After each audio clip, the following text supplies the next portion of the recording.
Hello, welcome to this video. My name is Allie with A. Marie Speaks, and as titled, this is going to be an attempt at defining sovereignty. I've done a couple of videos like this already, just kind of come out of nowhere, but I feel like it's so important to define terms, to everybody be on the same page in what we're talking about. And for that reason, I had initially done this attempt to define infinity and what that means and what unlimited potentiality really is in layman's terms, so we can look at, black and white. And that led me to speak about the black and white and cut and dry definitions of intention and what that really is. And how do we really understand our own intentions, and where I'm going in my channel with my energetic series, diving more into the inner workings and how they are fueled by our intentions, right? How can we really observe and understand and own our own intentions if we don't know and define sovereignty? So that's brought me to this video today for that reason.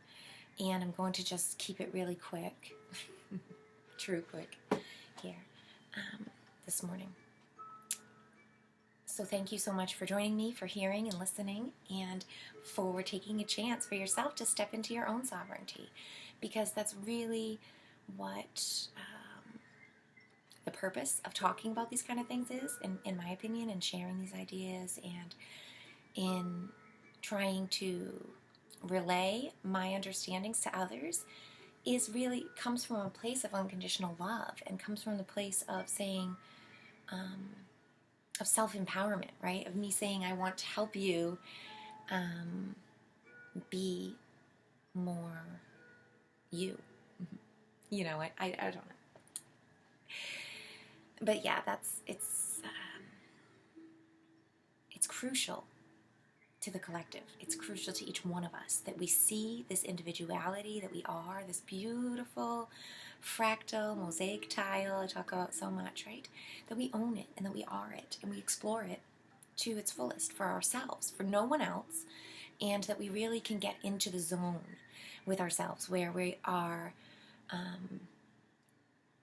not concerned, what others are doing and why, or about the main orchestration, right? If we just focus on ourselves and the best for us in our highest path, seeking that, then everything else will fall into place. Everything else will take care of itself out there because everything else will do that as well. So yes, just to keep it on track and focused for myself here, sovereignty.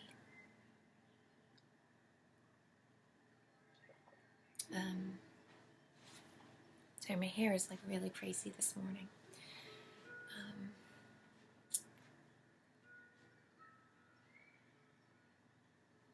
There's a bit of caution for me and for all of us when we talk about sovereignty, because it's a double-edged sword.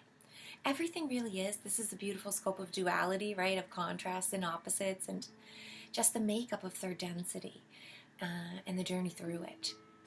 All the wisdom points and lessons, they cannot be discovered without having opposing pieces, right? And so great gratitude and great understanding, and thanks for the opportunities of both positive and negative seeking. To understand that sovereignty is a tool, and it's a responsibility that we step into. And what does this mean? It means that to be sovereign, right, is to be standalone, right? To be able to judge for yourself, think for yourself, discern, to be held accountable for your actions in your own embodiment and for your own justifications, your own reasons, right? For your ideologies or conceptions, the way that you see things, that's it. And to stand in it and own it. It also comes with this obvious gift of being awake and alive. I'm searching for better words to even say this, to be conscious, right? When you have a conscience, we hear so many people talk about the conscience, right?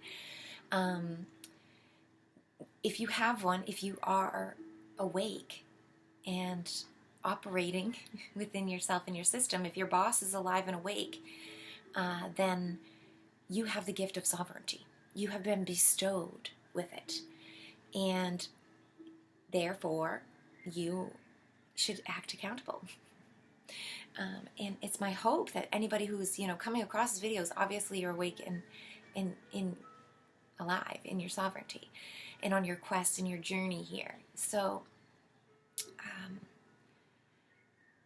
the thing I want to speak on here, this double-edged sword, this kind of tool that sovereignty is when we're awake, right? It becomes a constant active choice at every moment. This is the thing about being alive, the newness, the pulse of the universe, everything kind of resetting all of the time, right? The blinking, the beating of the heart, whatever you want to look at, the coursing and pulsing of infinite intelligence that runs through the ether, light beams, sound beams, whatever you like to understand that information happening.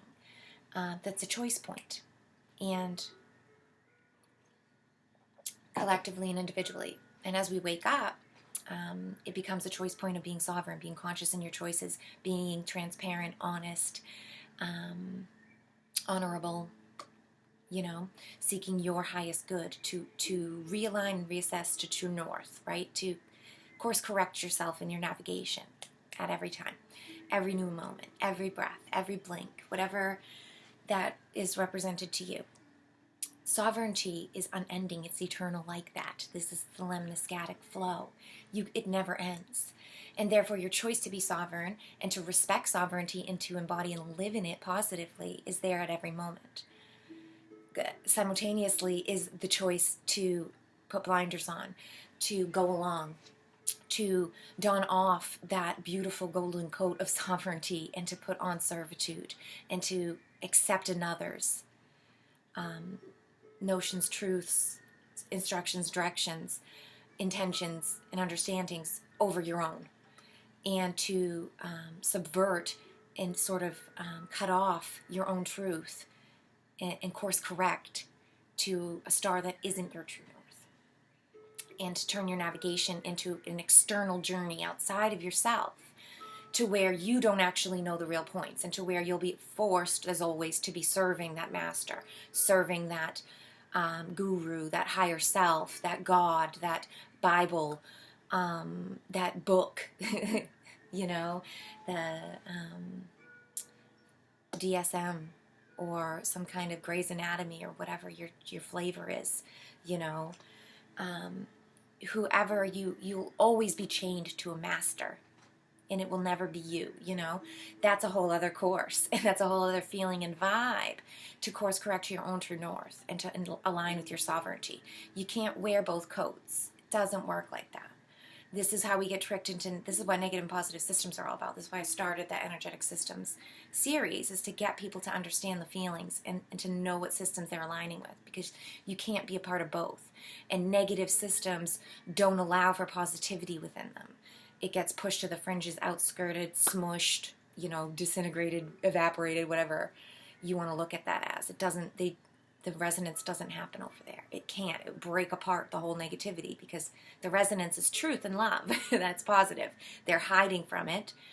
And just like you're hiding from your own sovereignty when you go to choose to follow another over your own true north, over your own gut feelings, over your own whisper of intuition or your heart, your brain, all of these things. Each one, like I talked about before with the mind, body, spirit, and how these are levels and layers within yourself, reality worlds, all of their own, right? And simultaneously they come together to build out you, and they all have an equal say in how that building of you comes together. And they each have a sovereign voice, right? And they each have light and shadow work to be doing about their sovereignty that come together to allow you a certain scope of transparency, or conversely of shadow.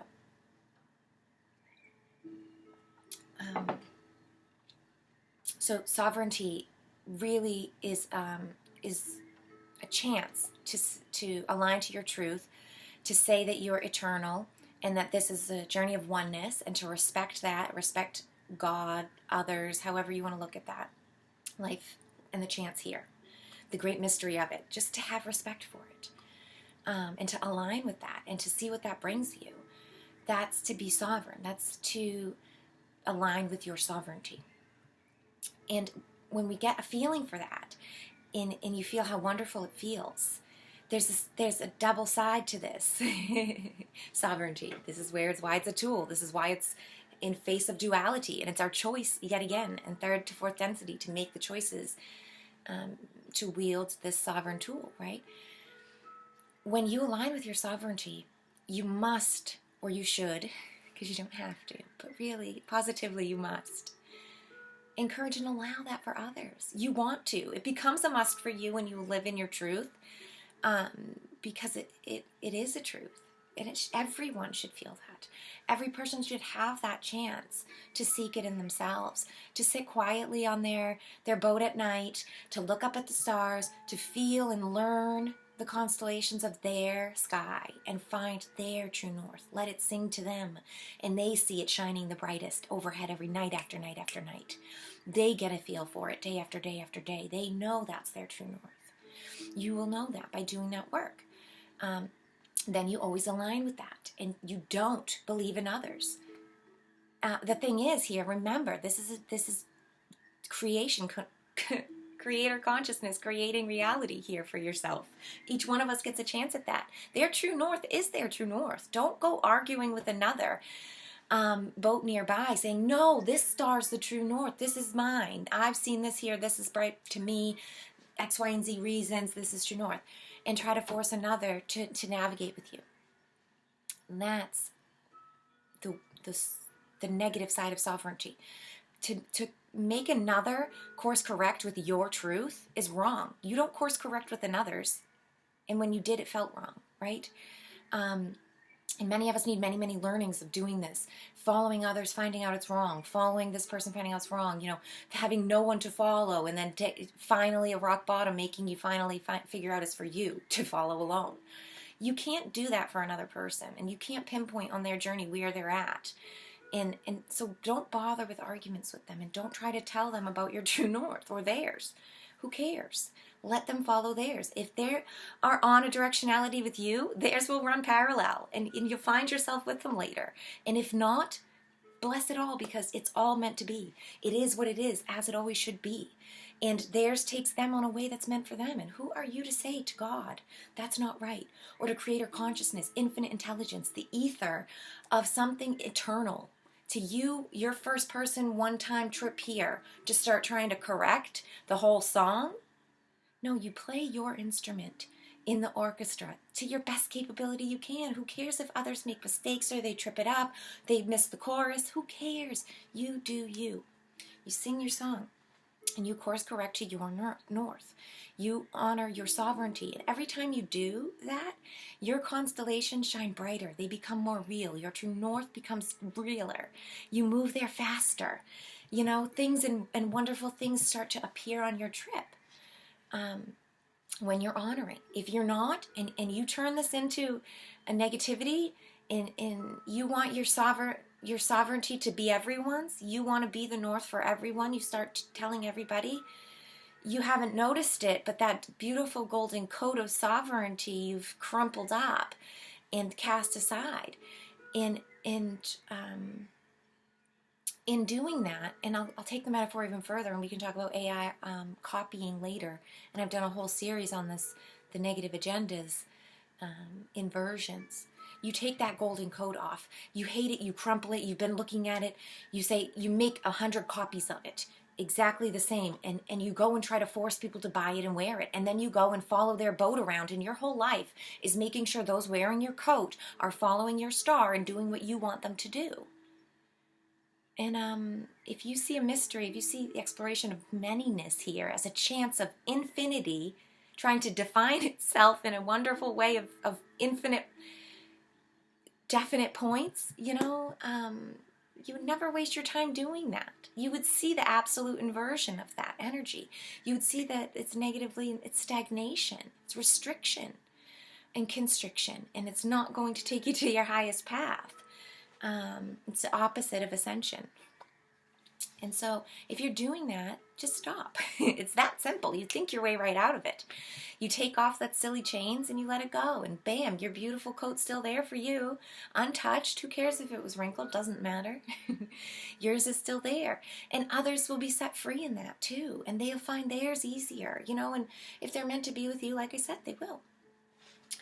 But a lot of us are stuck in this, and a lot of us feel like this is the right thing to do. We've been told, and in the Matrix overlay, they hand out the coats everywhere. You're born in a coat, pretty much, and it's not yours. But yes, to attempt to define sovereignty is this coat of wearing it and allowing it to be your protection, allowing it to be the light it is, the symbol it is, and to let others find theirs and wear theirs. And to never try to force others, right?